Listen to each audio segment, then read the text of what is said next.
पंढरपूरच्या राजकारणात मोठा धमाका झालाय। ज्यांच्या सत्तेला सुरुंग लावण्याचं स्वप्न विरोधक पाहत होते, त्याच परिचारक गटानं पुन्हा एकदा आपला बालेकिल्ला शाबूत राखलाय। पंढरपूर पंचायत समितीच्या निवडणुकीत शेवटच्या क्षणी असं काही राजकीय नाट्य घडलं की विरोधकांची सर्व गणितं अक्षरशः कोलमडून पडली आहेत। बघा ही दृश्य। हा गुलाल आहे विजयाचा आणि हा विजय आहे चाणक्य नीतीचा। या निवडणुकीत वसंत देशमुख यांनी अचानक आपली ताकद परिचारक गटाच्या पारड्यात टाकली आणि बघता बघता संपूर्ण समीकरणच बदललं। विरोधकांना गाफील ठेवून परिचारक गटानं आपली सत्ता पुन्हा खेचून आणली आहे। सभापतीपदी भाजपचे शुभम आगवणे आणि उपसभापतीपदी राष्ट्रवादी काँग्रेसचे प्रमोद देशमुख यांची निवड होताच कार्यकर्त्यांनी पंढरपूर डोक्यावर घेतलंय। युवक नेते प्रणव परिचारक यांनी यावेळी विरोधकांचा समाचार घेताना थेट इशाराच दिलाय। ते म्हणाले, राजकारणात दिसतं तसं नसतं। हा केवळ विजय नाही तर विरोधकांसाठी एक मोठा धडा असल्याचा सूर आता राजकीय वर्तुळात उमटतोय। एकूणच पंढरपूर तालुक्यात पुन्हा एकदा सिद्ध झालाय की किंग मेकर कोण आहे। या विजयानं परिचारक गटाचं वर्चस्व पुन्हा अधोरेखित झालं असून विरोधकांसाठी हा मोठा धक्का मानला जातोय।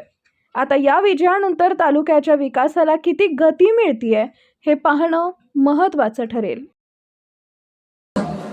निश्चितपणाने काही दिवसापूर्वी पार पडलेल्या जिल्हा परिषद आणि पंचायत समितीच्या निवडणुकीच्या निमित्ताने भारतीय जनता पक्ष आणि महायुतीच्या वतीनं या ठिकाणी आपण 16 पंचायत समिती गणामध्ये उमेदवार उभे केले होते। पैकी 8 उमेदवार आमचे विजयी झाले आणि पंढरपूर तालुक्यात कधी नव्हतं अशा पद्धतीचा 8 अशा पद्धतीचं बलाबल या ठिकाणी समोर आलं। परंतु जनतेला दिलेला कौल हा मान्य करून या ठिकाणी ही निवडणूक प्रक्रिया पार पडली गेली।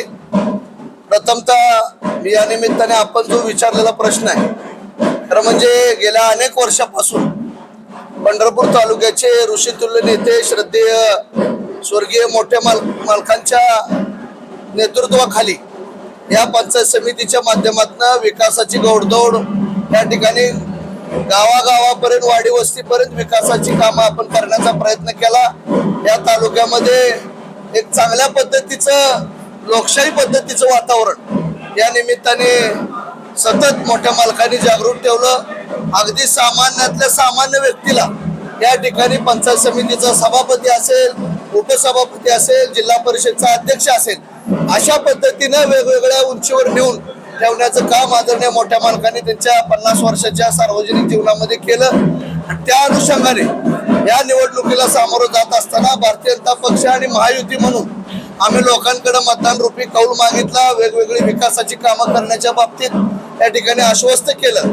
खरं तर हे 8 अशा पद्धतीचं संख्याबळ असताना खरं तर पंढरपूर भारतीय जनता पक्षाचं वरच्या नेतृत्वाचं मी आभार मानणार आहे। कारण दुर्दैवानं मागच्या 28 तारखेला 27 तारखेला राज्याचे लोकप्रिय उपमुख्यमंत्री आणि एक धडाकेबाज अशा पद्धतीचं व्यक्तिमत्व स्वर्गीय अजितदादांचं दुःखद निधन झालं आणि मग अशा वेगळ्या वातावरणात या निवडणूक पार पडत असताना या ठिकाणी सभापती भारतीय जनता पक्षाचा, परंतु उपसभापती हा राष्ट्रवादी काँग्रेस पक्षाला या ठिकाणी अजितदादांच्या निधनाच्या निमित्ताने निधन झालं आणि त्यांना समर्पित म्हणून या ठिकाणी उपसभापती पदावर राष्ट्रवादी काँग्रेस पक्षाचे आमचे प्रमोद हरी देशमुख यांना उपसभापती पदी संधी दिली।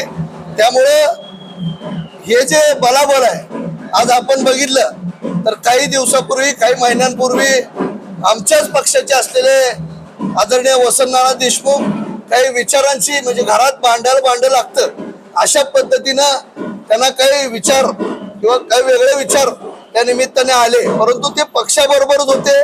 आमच्याच पार्टीतला एक भाग म्हणून नानांनी गेल्या अनेक वर्षापासून काम केलं होतं, परंतु या निवडीच्या निमित्ताने या ठिकाणी त्यांनी 2 पावलं सकारात्मक या ठिकाणी पुढे येऊन भारतीय जनता पक्ष, महायुती आणि विकासाची घोडदौड याला या ठिकाणी त्यांचे जे उमेदवार होते प्रमोद हरी देशमुख त्यांना या ठिकाणी आमच्या बरोबर पाठिंबा दिल्यामुळं आज पंढरपूर तालुक्याची गेल्या 40 वर्षापासूनची परिचारक कुटुंबाची असलेली सभापती पदाची परंपरा या ठिकाणी राखण्यात आम्हाला यश मिळालं। मला निश्चितपणाने खात्री आहे की भारतीय जनता पक्षाच्या चिन्हावर निवडून आले सर्व पंचायत समिती सदस्य आणि आता नवीन निवड झालेले सभापती आणि उपसभापती निश्चितपणाने पुढचे वर्ष या ठिकाणी निश्चितपणाने चांगलं काम करतील. लोकाभिमुख अशा पद्धतीचा पंचायत समितीचा कारभार, मग रस्त्याचे प्रश्न असू द्यात, पाणी पुरवठा असू द्यात, जिल्हा परिषद शाळा असू द्यात, आरोग्य विषयक सुविधा असू द्यात, पंढरपुरात भरणाऱ्या लाखो वारकऱ्यांच्या दृष्टिकोनात असलेल्या सुविधा असू द्यात, या सर्व बाबतीमध्ये सरकारचं भक्कम पाठबळ घेऊन आम्ही लोकांसमोर जाणार आहे. जे जे आश्वासनं आमच्या नेते मंडळींनी दिली, मग आदरणीय प्रशांत मालक असतील, आदरणीय आमदार समाधान दादा असतील, आदरणीय कल्याणरावजी काळे साहेब असतील, गणेशजी पाटील असतील, त्याचबरोबर या ठिकाणी अनेक वर्षापासून आमच्यापासून दुरावलेले काही मंडळी आज पार्टीमध्ये या निवडणुकीच्या निमित्ताने सामील झाले होते. या सर्वांच्या माध्यमातून आम्ही चांगल्या पद्धतीनं विकास या ठिकाणी पंढरपूर तालुक्याचा करण्याचा प्रयत्न करू, संकल्प करू, अशा पद्धतीचा मी आपल्याला आज विश्वास देतो. सगळ्यासाठी विरोधकांच्याकडून पालकमंत्र्यांना भेटून विचारकांबरोबर संवाद साधण्याचा प्रयत्न केला होता, पण आयकडे ते घडलं नाही. बलाबल बरोबरी झाल्यामुळं आज आमच्याही गटाला काही वेगळे म्हणजे बोललं जात होतं, त्यांच्याही गटाकडनं जात होतं. प्रत्येक जण प्रत्येकाच्या स्तरावर प्रयत्न करत होता, परंतु पार्टीने आदरणीय प्रशांत मालक असतील, आदरणीय समाधान दादा असतील, यांनी सारासार विचार करून या ठिकाणी या तालुक्याची घडी ज्या पद्धतीने यापूर्वीच्या मग स्वर्गीय मोठे मालक असतील, स्वर्गीय अवधूमरांना असतील, स्वर्गीय भारतनाना बालके असतील, स्वर्गीय राजूबापू पाटील असतील, यांनी जी एक सहकार किंवा एक लोकशाही या निमित्ताने निवडणुकीपुरतं निवडणूक राजकारण आणि इतर वेळी समाजकारण या दृष्टिकोनातून या तालुक्याची बांधणी केली. त्यामुळे ह्या सगळ्याचा विचार करून या ठिकाणी वसंत नाना देशमुख यांचे उमेदवार आमचे प्रमोद हरी देशमुख सर यांना भारतीय जनता पक्षाबरोबर घेऊन या ठिकाणी सभापती आणि उपसभापतीच्या निवडी पार पडल्या. विरोधकांना काय सांगा?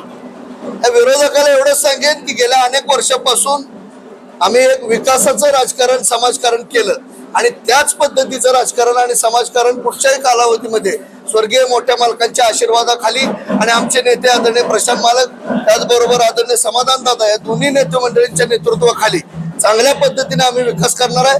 विरोधकांनी गेल्या 4 दिवसापासून वेगवेगळ्या बातम्या सोशल मीडियावर आल्या.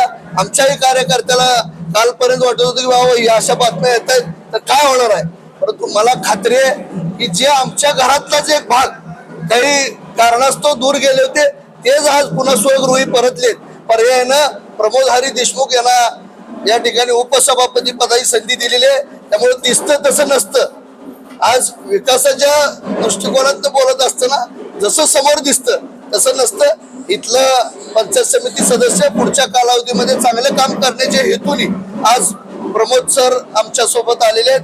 निश्चितच मी त्यांचंही आपल्या सगळ्यांच्या वतीनं आमच्या पांडुरंग परिवाराच्या वतीनंही मी मनपूर्वक त्यांचं स्वागत करतो.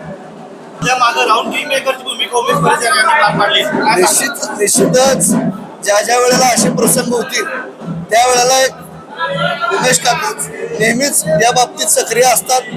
काहीतरी चांगलं निर्माण करण्याचा प्रयत्न त्यांचा असतो. याच्या पाठीमागं कुठलाही वाईट हेतू त्यांनी आजपर्यंतच्या राजकारण नगरपालिका असू द्या कुठलीही निवडणूक असू द्या पडद्यामागं राहून जे योग्य आहे जे समाजाच्या हिताचं आहे ते करण्याची स्ट्रॅटेजी एक चाणक्य म्हणून आमच्या पार्टीचे उमेश मालक आहेत. त्यामुळे त्यांनी या सगळी योग्य भूमिका बजावलेली आहे. जे आम्हा सर्वसामान्य कार्यकर्त्यांना अपेक्षित आहे अशा पद्धतीची भूमिका त्यांनी या ठिकाणी निभावली.